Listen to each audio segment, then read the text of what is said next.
Ba'zan dunyoda shunday voqealar yuz beradiki, ular nafaqat hududlar, balki insonlar qalblarini ham larzaga soladi. 2023-yilda Turkiyaning Hatay viloyatida yuz bergan kuchli zilzila ana shunday sinovlardan biri bo'ldi. Bu ofat minglab insonlarning hayotini izdan chiqardi. Uylar vayron bo'ldi. Orzular sinib, ko'ngillarda og'ir iz qoldirdi. Ana shunday murakkab va sinovli damlarda insoniyat uchun eng katta kuch bu mehr, hamdardlik va bir-birini qo'llab-quvvatlash tuyg'usidir. Qardoshimga bir taklifim bor, agar rozi bo'lsalar. O'zbekistonda 5 kun onları misafir etsek, O'zbekistonni gezseler, belli. Turkiyada yuz bergan kuchli zilziladan jabr ko'rgan Hatay viloyati aholisi uchun tashkil etilgan maxsus insonparvarlik tashrifi ana shunday qalblarga taskin beruvchi, insoniylik va birodarlik rishtalarini yanada mustahkamlovchi ezgu qadamlardan biri sifatida tarixda o'z o'rnini topmoqda. Turkiyaning mintaqaviy nashrlaridan biri Ilk Haber gazetasi ushbu tashrifni oddiy sayohat sifatida emas, balki chuqur insoniy mazmun kasb etgan voqea sifatida yoritadi. Gazeta xabar berishicha, 2023-yilda yuz bergan kuchli zilziladan jabr ko'rgan Turkiyaning Hatay viloyatidan 160 nafarga yaqin zilzila jabrdidalari, bolalar, oilalar, ijtimoiy himoyaga muhtoj qatlam vakillari davlatimiz rahbarining rasmiy taklifiga binoan O'zbekistonga olib kelinganligi qayd etiladi.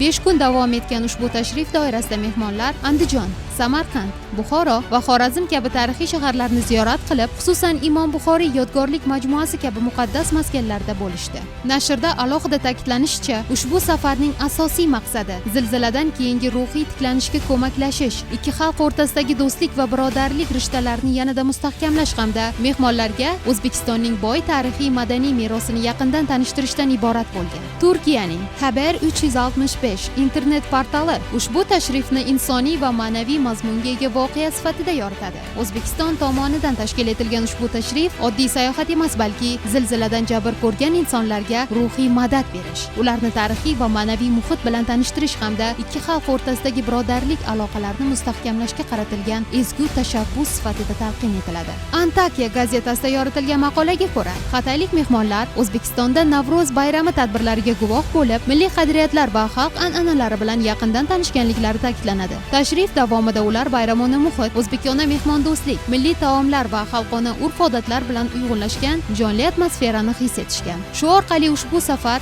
nafaqat tarixiy maskanlarni ziyorat qilish, balki Navro'z ruhini bevosita tuyish, bayram an'analari va madaniy muhitga sho'ng'ish imkonini bergan tajriba sifatida namoyon bo'ladi. Turkiya gazetasi ushbu tashrifni naqshbandiylik tasavvuf an'analari bilan bog'liq muqaddas maskanlar ziyorati doirasida yoritib, xataylik mehmonlarning O'zbekistonda nafaqat tarixiy obidalar, balki ruhiy ma'naviy markazlar bilan ham tanishganligini alohida ta'kidlaydi. Maqolada Shayx Bahovuddin Naqshband merosiga ulanadigan ziyorat muhitining mehmonlar uchun chuqur ma'naviy ta'sir uyg'otgani qayd etilib, ushbu tashrif ziyoratning eng yuqori tasavvufiy darajadagi tajribasi sifatida talqin qilinadi. Turkiyaning Yeshil Afshin gazetasi ushbu tashrifni madaniy va diplomatik tadbir sifatida yoritib, O'zbekiston tomonidan Hatay hududida tashkil etilgan dastur doirasida mehmonlarga Navro'z va Ramazon munosabati bilan an'anaviy o'zbek taomlari, palov va sumalak tortiq etilganligini ta'kidlaydi. O'zbekistonning Anqaradagi elchisi Ilhom Haydarov bu tashrif ikki davlat o'rtasida shakllangan madaniy ko'prikning yorqin ifodasi ekanligini qayd etib, 6-fevral zilzilasidan so'ng boshlangan hamkorlik bugun insoniy va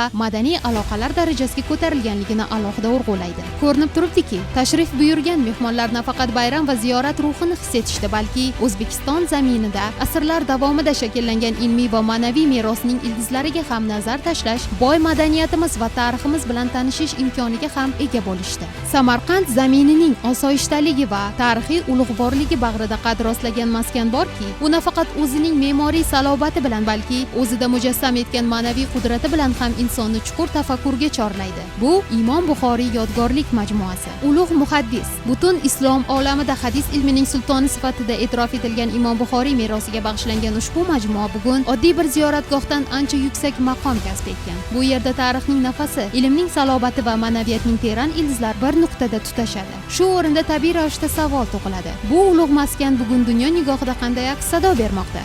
Yevropaning nufuzli xalqaro media platformasi Euronews sahifalarida ushbu majmua haqida maxsus reportaj e'lon qilingan bo'lib, majmua evolyutsiyasi sifatida 16-asrda dastlabki masjid va maqbara qurilganligi, 1998-yilda yangi majmua barpo etilganligi qayd etiladi hamda beqiyos arxitektura kasb etgan majmua oddiy tarixiy yodgorlikdan global ziyorat va madaniy infratuzilma markazi darajasiga ko'tarilganligi alohida urg'ulanadi. Xalqaro turizm platformasi Turkistan Travel ushbu majmuani oddiy tarixiy obida emas, balki tirik ma'naviy institut sifatida talqin etib, uning rekonstruksiyasi yangi bosqich, ilm, ziyorat va zamonaviy infratuzilma uyg'unlashgan davrni boshlab berganligini ta'kidlaydi. Oman davlatidagi Azza Oman gazetasida yoritilgan maqola me'moriy detallarni ham alohida e'tiborga oladi. Milliy bezak unsurlari, an'anaviy maktablar uyg'unligi hamda zamonaviy qurilish yechimlari orqali shakllangan estetik va funksional birlik majmuaning o'ziga xosligini belgilovchi asosiy omil sifatida talqin qilinadi. Obyekt nafaqat tarixiy xotirani saqlovchi maskan, balki ilmiy tadqiqotlar, madaniy muloqot va diniy ma'rifiy faoliyat uchun ochiq platforma sifatida ko'rsatiladi. Shu bilan birga, Oman matbuoti orqali berilgan ushbu baho Imom Buxoriy majmuasining xalqaro axborot maydonida e'tibor qozonayotganligini va uning O'zbekistonning madaniy diplomatiyasidagi o'rni tobora mustahkamlanib borayotganligini ifodalaydi. Qayd etish joizki, majmuada qurilish ishlari davom etayotgan mahalda Islom dunyosi ta'lim, fan va madaniyat tashkilotining rahbari tashrifi davomida ham Imom Buxoriy majmuasi negizida xalqaro ilmiy hamkorlikni kuchaytirish va yirik konferensiya tashkil etish tashabbusi ilgari surilgan edi. Dunyodan uzoqlashmang. Har bir xabarimiz dunyoni kuzatib, O'zbekistonning ovozini global maydonda eshittirsin.